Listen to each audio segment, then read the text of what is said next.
Kayamanan. Sipag ang assignment, tapos magiging tama ako at yumaman dahil ang pagiging mahirap ay dahil sa catamaran at katangahan. Ngunit ang isang legion ng mga tao ay yumaman sa pamamagitan ng hindi pagsusumikap. Sa kabaligtaran, nagpahinga sila sa kanilang mga tagumpay habang ang pera ay bumubuhos na parang tubig.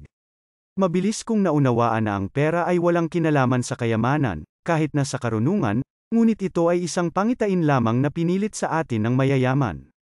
At ginagawa nila iyon dahil ang mga taong may malaking pera ay mga pinuno ng isang bansa o isang gobyerno o ilang korporasyon. Sa lahat ng pagkakataon, tinitiyak nito na nakakakuha sila ng mas maraming pera. Higit pa rito, arbitraryo ng pinapataas nila ang mga presyo sa merkado, na nag-iiwan sa mahihirap na mamimili. At ang mayayamang tao ay kailangan ding magbayad ng higit pa, ngunit ang lahat ay dumadaloy pabalik sa mayamang ilog. Ganito yumayaman ang mayayaman. Ang hindi mabahong mayayaman, iyon ay ang gitnang uri, at ang mga mahihirap na kaawa-awa ay nagsusumikap para sa isang minimum na sahod na muli nilang natatalo sa mataas na mga presyo na nanggagaling sa mga mayayaman, na udyok ng mga dahilan na nagmumula sa fairyland. At iyon din ay dumadaloy sa ilog ng mayayaman. Sa anumang kaso, ito ay nagmula sa parehong sulok kung saan nagmula ang kwento ng makapangyarihang Diyos upang mang-api ang mga tao. Ito ay isang suit mula sa parehong sheet. Karamihan sa mga mayayamang tao ay patuloy na abala sa kanilang mga mamahaling koleksyon, pangunahin upang ipakita sa labas ng mundo kung gaano sila kayaman dahil sa lahat ng katarantaduhan na nakatambak sa mga naglalakihang bahay at garahe. Nagtayo sila ng kanilang pangalawang tahanan at ni-remodel ang kanilang mga katawan at lahat ng ito ay konektado sa kanilang pagpapahalaga sa sarili na nakabatay lamang sa materyalismo. Ngunit ang pagpapahalaga sa sarili at paggalang sa sarili ay hindi ipinagbibili.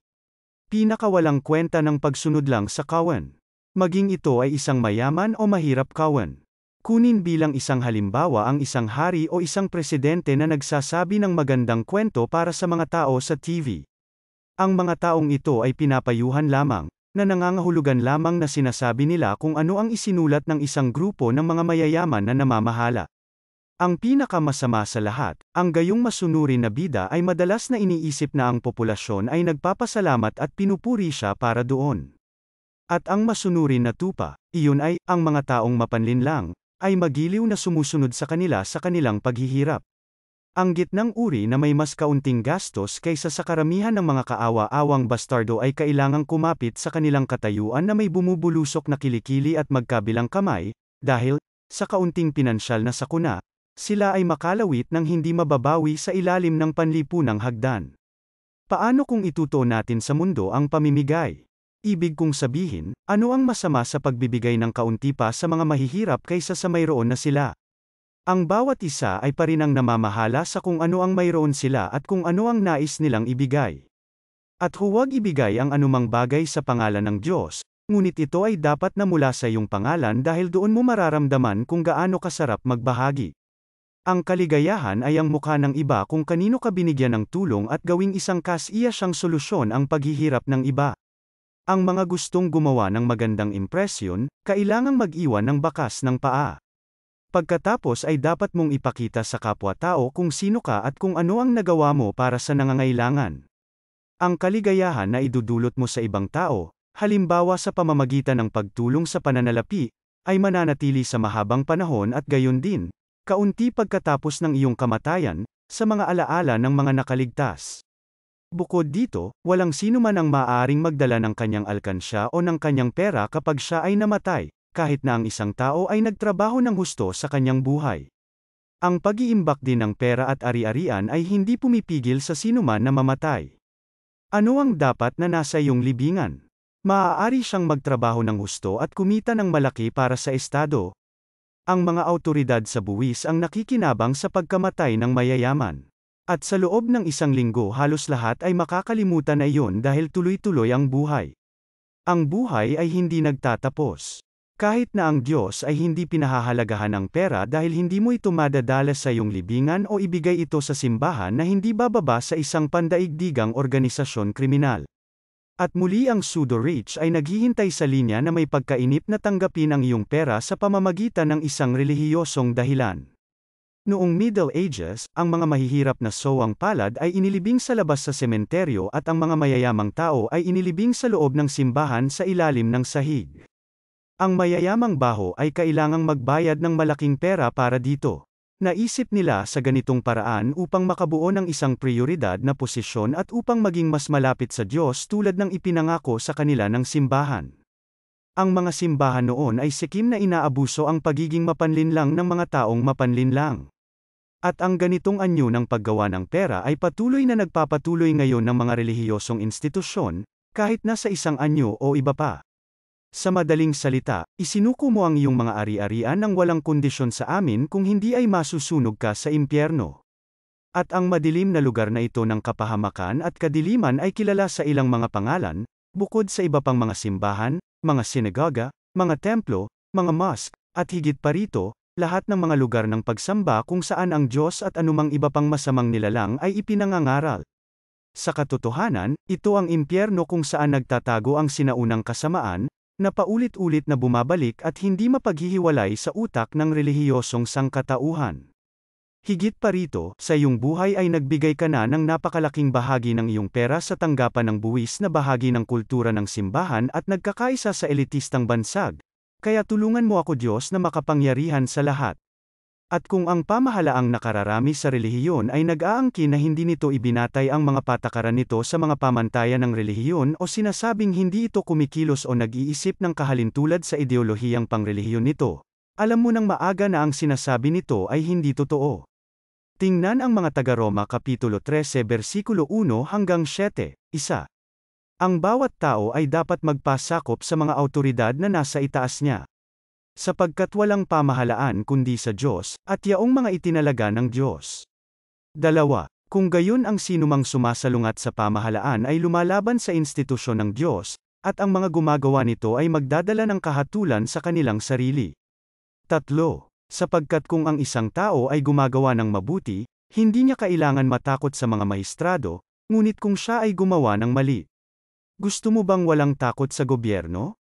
Gumawa ka ng mabuti, at tatanggap ka ng papuri mula sa kanya. 4. Sapagkat siya ay nasa paglilingkod sa Diyos para sa iyong ikabubuti.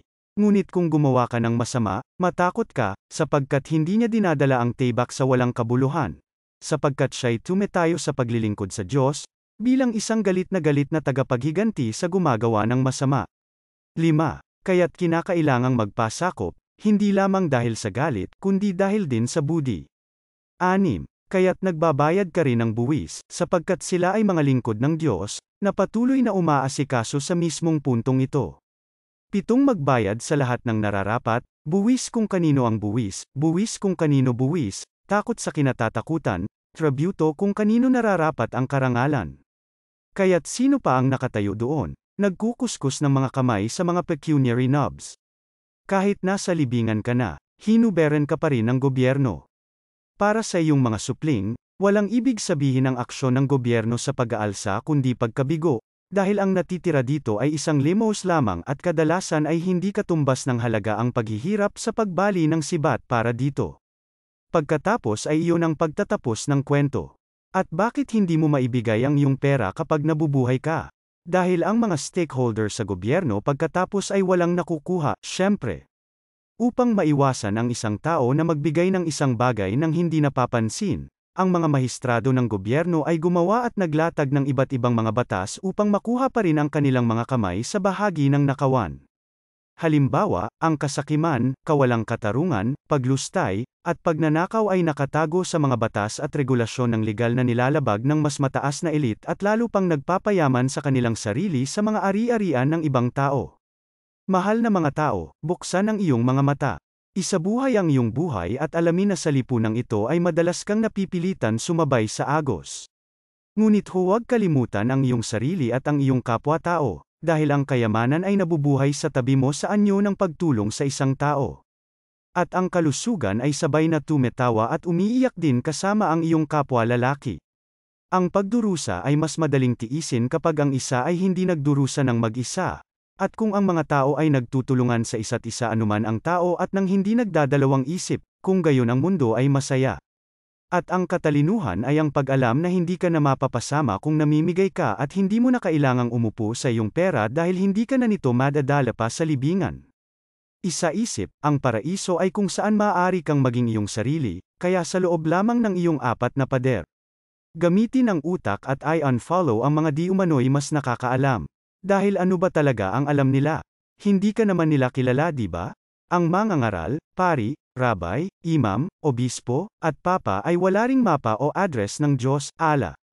Ang lokasyon ng makalangit na paraiso at Jannah ay hindi rin nila alam. Bilang karagdagan, wala silang ganap na ideya kung ano ang kanilang ipinangangaral. Kung hindi, malalaman nila na sila ay napapaligiran ng kanilang sariling nilikha na impyerno. At ang alam lang nila ay ang script na minsang tinipon ng isang masamang elite na kinopya sa paglipas ng mga siglo ng lahat ng relihiyon at inuri ayon sa kanilang pamantayan. At bakit kinatawan ng mga tao o kinatawan ng Diyos? Sa halip, ang kinatawan ng mayayaman ay ang katotohanan.